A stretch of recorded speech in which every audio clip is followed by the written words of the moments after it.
Sài Gòn mau chút, mưa Sài Gòn lâu chút, liền thể hiện một vời mơ. Có bao giờ anh nghĩ yêu một người là mình đang điên không? Như là vừa gặp mặt, về nhà đã nghe chờ mà đêm mong. Em cũng đâu có nghĩ sẽ cho phép bản thân là yêu ai. Anh như là phù thủy, biến tình yêu này thành một con sao. Đi cà phê đường đá anh cầm trên tay đang bắt đầu tan ra. Em như con chim nhỏ anh bỏ vào lòng chẳng thể nào bay ra.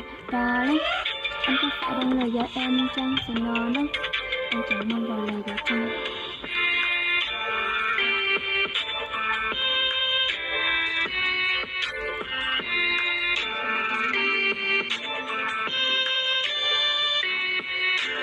Nói Sài Gòn đâu chứ, nói Sài Gòn đâu chứ, không cho em có đủ thật để giữ anh ra màu gió bắc.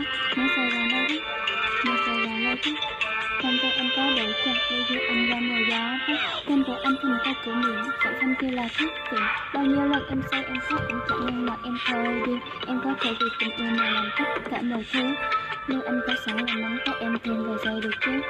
Nói Sài Gòn đâu chứ, nói Sài Gòn đâu chứ, không cho em có đủ thật để giữ anh ra màu gió bắc. Bây giờ là biết, lời say rất, không đủ sự phải là lắm đàn. Anh không phải đàn intro mà là điệp khúc cho cả ta. Chẳng hề lặp đi lại, em sẵn sàng hát lên mỗi ngày. Em ngỡ rằng mình chưa thích, hóa ra là em đang say. Anh chẳng phải kiện anh thích, nhưng cứ như làm em đang bay.